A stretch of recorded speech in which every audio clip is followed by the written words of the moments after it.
आपने देखा होगा कंपनीज़ डिफरेंट तरीके से अपनी ब्रांडिंग करती हैं। कोई अपने आप को हाई ब्रांड अपने इश्तिहारों में साबित करती है, कोई ये बताती है कि वो ज़्यादा लोगों के लिए है। कोई किसी के इश्तिहार ऐसे होते हैं फ़नी होते हैं, आपको मज़ा आता है देखने में, कुछ के सीरियस होते हैं। ठीक है, तो ये ब्रांडिंग है और वो किस तरीके से करते हैं, इस चीज़ को क्यों करते हैं। मैं हूँ उस्मान हनीफ़, बिज़नेस जर्नलिस्ट, और जोश कॉफमैन की भी बुक पर्सनल एमबी के रेफरेंस से ये वीडियो बना रहा हूँ। यहाँ पे मैं आज डिस्कस कर रहा हूँ ब्रांडिंग को। तो जोश कॉफमैन कहता है कि branding is nothing magical but just a reputation. Reputation का नाम है एक्चुअली ब्रांडिंग। तो अब रेप्यूटेशन एक कंपनी कैसे बनाती है, उससे पहले हम ये बात करते हैं कि ब्रांडिंग ज़रूरी क्यों है। ब्रांडिंग, मैंने जब कुछ लोगों के इंटरव्यूज़ किए, कुछ कंपनीज़ के सीईओज़ के, तो उसमें ये पता चला कि जैसे हमारे पास अगर कोई बिज़नेस है, उसकी एक हमारे पास एक मोबाइल कंपनी थी, पाकिस्तानी मोबाइल कंपनी, जो कि बड़ी बड़ी सेलिब्रिटीज़ के इश्तिहार चलाती थी। ठीक है, लेकिन उसने अपने आप को चीप मोबाइल बता रखा था। उसकी ब्रांडिंग यूँ हो गई, उसके बावजूद उसने ब्रांडिंग यूँ की कि वो चीप मोबाइल है। तो करते करते लोगों के जहनों में बैठ गया कि ये एक चीप मोबाइल है, और फिर उसको वो आहिस्ता आहिस्ता एक टाइम आया, फिर उसकी कुछ इलीगल एक्टिविटीज़ भी थी, जैसे बाहर से उसने स्मगलिंग करके लेकर आई थी बहुत ज़्यादा, तो उसकी वजह से उसको बैंड बंद कर दिया गया था। ठीक है, ये क्यों मोबाइल की बात कर रहा हूँ मैं। ठीक है, खैर, अच्छा, वो उसके अलावा बात ये हुई कि बहुत सारी कंपनीज़ ने क्या किया कि स्पेशली वो कंपनीज़ जो बहुत बड़ी कंपनीज़ नहीं होती और उनको इसलिए अंडरस्टैंडिंग नहीं होती, वो सस्ते वहाँ से चाइना से माल मंगाते हैं, यहाँ पे बेचते रहते हैं। आस्ता आस्ता लोगों के माइंड में बैठ जाता है ये चाइनीज़ प्रोडक्ट है, और फिर लोग उसको इतनी अहमियत नहीं देते, कहते हैं कि जैपनीज़ प्रोडक्ट को ज़्यादा अहमियत देते हैं। उसी जगह पे आप देखेंगे बहुत सारे चाइनीज़ इस तरह से भी ब्रांड हैं जो अपनी ब्रांडिंग अच्छे तरीके से करते हैं कि हाई लेवल के ब्रांड है, ये महंगा ब्रांड है और अच्छा है, तो लोगों के जहन में आहिस्ता आहिस्ता उसकी अहमियत बैठना शुरू हो जाती है। तो फिर ये है कि लोग उसको वैल्यू देते हैं। वो जब लोगों को ये पता चलता है कि ये भी चाइनीज़ ब्रांड है, तो लोगों को हैरत होती है कि एक जगह पे जहाँ दूसरे चाइनीज़ ब्रांड की लोगों के माइंड में बैठा हुआ है कि ये बस कुछ अर्सा ये चलेगा, चले तो चांद तक, ना चले तो शाम तक, इस तरह के डायलॉग मारते हैं वो लोग। तो उसी जगह पे बहुत सारे ऐसे ब्रांड्स हैं चाइनीज़ जो कि बाद में आपको पता चलता है चाइनीज़ है, शुरू में आप उन पर बड़ा ट्रस्ट कर रहे होते हैं। तो ये सब होता है, कंपनी अपनी ब्रांडिंग कैसे करती है, उस अपने प्रोडक्ट को रखती कैसे है, कहाँ पर रखती है। अच्छा भाई, ब्रांडिंग क्या है? जैसे मैंने थोड़ी देर पहले कहा कि रेपुटेशन है, और रेपुटेशन क्या है? रेपुटेशन ये है कि जब भी लोग आपके बारे में बात करते हैं तो वो किन अल्फाज में आपके बारे में बात करते हैं, सिंपल ये है रेपुटेशन। सही है, वो आपको अच्छा समझते हैं, बुरा समझते हैं, घटिया समझते हैं, काम चलाऊ समझते हैं, तो ये है आपकी वो रेपुटेशन। रेपुटेशन ज़रूरी क्यों है? अच्छी रेपुटेशन इसलिए ज़रूरी है कि देखें, कुछ प्रोडक्ट्स ऐसी होती हैं जो कि अच्छी होती हैं, कुछ अच्छी नहीं होती, काम नहीं करती। इसी तरीके से कुछ एक्सपीरियंसेस ऐसे होते हैं, आप अगर सफ़र कर रहे हैं तो कुछ गाड़ियों में, आप कुछ बस सर्विसेज में, डाइवो है जैसे हमारे पास, उसमें लोग सफ़र करना ज़्यादा पसंद करते हैं। उसके बाद फैसल वगैरह का भी नाम आता है। ठीक है, उसके मुकाबले में कुछ ऐसी भी हैं जो वक्ती तौर पे बड़ा अच्छा सर्विस देती भी हैं कभी कभार, लेकिन और कभी हो सकता है ना दें, वो ये एक्सपीरियंस हो गया। फिर कुछ लोग ऐसे होते हैं जिनके साथ आप वक्त गुजारना पसंद करते हैं और कुछ के साथ नहीं करते पसंद।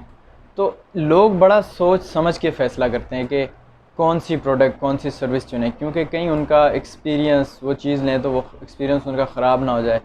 तो वो सोच समझ के और दूसरों से पूछ के फिर फ़ैसला करते हैं। और इस अच्छी रेपुटेशन का फ़ायदा ये होता है कि लोग ज़्यादा पैसे देने के लिए भी तैयार होते हैं। ठीक है, क्योंकि आपने देखा होगा जो अच्छे ब्रांड्स होते हैं, बाज़ मरतबा उनकी प्रोडक्ट में और आम प्रोडक्ट में बहुत ज़्यादा फ़र्क नहीं होता। लोग अगर पे कर रहे होते हैं तो सिर्फ उनकी उस प्रोडक्ट के उसकी जो ब्रांडिंग है, रेपुटेशन है, उसकी वजह से। क्योंकि कोई भी ये नहीं चाहता कि जब वो ले और उसको प्रोडक्ट लेने के बाद जब घर पहुँचे तो उसको पता चले फ़लानी ख़राबी निकल आई। ठीक है, ये जो जिस तरह से डाइवो, फैसल, ये बस सर्विसेज हैं, इनमें आप जाएं और कभी दूसरी सर्विसेज में, दोनों को मैंने ट्राई किया हुआ, बहुत ज़्यादा फ़र्क नहीं होता। लेकिन एक चीज़ की श्योरिटी होती है कि जो अच्छी बस सर्विसेज होंगी उनमें आपको ये कि सब ठीक मिलेगा, जो उन्होंने कहा है वैसा ही मिलेगा। उसके मुकाबले में जो दूसरी बस सर्विसेज होती हैं जिनका कोई पहले से नाम नहीं होता, तो वो क्या है कि वो बाज़ मरतबा हो सकता है सेम सर्विस दे दें आपको, और बाज़ मरतबा हो सकता है आपका एक्सपीरियंस बहुत ही बुरे तरीके से ख़राब कर दें। तो बस सिर्फ इस होने या ना होने के चक्कर में लोग ज़्यादा भी पैसे देने के लिए तैयार हो जाते हैं। अब दो चीज़ें होती हैं जिसकी वजह से आपकी रेपुटेशन, ब्रांडिंग जो है ना वो काम करती है। एक तो जैसे कि मैंने कहा कि लोग अपने ये नहीं चाहते कि जब वो चीज़ लेकर घर पहुँचें तो वो ख़राब हो, यानी उनको चीज़ अच्छी चाहिए, ठीक है, उसको इस्तेमाल हो, वो ठीक चाहिए। अगर वो बस सर्विस में सफ़र करें तो पता चले रास्ते में बस बार बार रुक रही है, जगह जगह रुक रही है और दूसरे मसाइल पैदा हो रहे हैं। और दूसरी जो चीज़ है वो इनडायरेक्ट है, वो ये है कि जिस प्रोडक्ट की जितनी ज़्यादा अच्छी रेपुटेशन होती है उतना ही लोग उसको पहन के बाहर सोसाइटी में जाना पसंद करते हैं, क्योंकि सोसाइटी में उनकी वाह वाह होती है, अच्छा फ़लानी कंपनी की चीज़ पहनी है, वाह क्या बात है भाई। तो ये दूसरी चीज़ है, क्योंकि सोसाइटी में जो वाह वाह होगी वो भी बाज़ मरतबा उसके जो उसकी प्रोडक्ट है, सर्विस है, उसके साथ साथ ये चीज़ भी आती है अच्छे ब्रांड, अच्छी रेपुटेशन वाली कंपनी और उसकी प्रोडक्ट में। रेपुटेशन डायरेक्ट किसी के कंट्रोल में नहीं होती, ठीक है। ये जो प्रोडक्ट एक कंपनी रिलीज़ करती है, फिर उसकी जो एडवर्टीज़मेंट होती है, फिर उसकी जो कस्टमर सर्विस होती है, सारी चीज़ें मिला के उसकी रेपुटेशन बनती है। यानी जो लोगों को अल्टीमेटली जो लोगों को एक्सपीरियंस मिलता है उससे रेपुटेशन बनती है, वो उसी से ही नतीजा अखज़ करते हैं। क्यों मोबाइल की हमने बात की थी, उसके एडवर्टीज़मेंट की हमने बात की थी, वो इंडियन सेलिब्रिटीज़ और ऑफ कोर्स बहुत महंगे आए होंगे, अंदाज़ा ही मतलब है, मुझे पता नहीं है, और लेकिन वो अगर आए हैं तो वो कितने महंगे आए होंगे। लेकिन उसके बावजूद उसकी रेपुटेशन, जब लोगों के एक्सपीरियंसेस ख़राब होना शुरू हुए तो उसकी वजह से वो रेपुटेशन ख़राब हो गई। तो वो रेपुटेशन डायरेक्ट आपके कंट्रोल में नहीं होती, और ये इंडिविजुअल्स का भी यही मामला है। तो वो क्या होता है कि जो भी अल्टीमेटली सारी चीज़ें मिल के जो एक्सपीरियंस लास्ट टाइम उसको मिलता है, जो प्रोडक्ट उसके हाथ में आई है वो कैसे काम कर रही है। अगर वो अच्छी काम कर रही है तो उसकी रेपुटेशन ऑटोमेटिकली अच्छी होगी, अगर अच्छा नहीं काम कर रही तो रेपुटेशन जो है वो ख़राब होती जाएगी।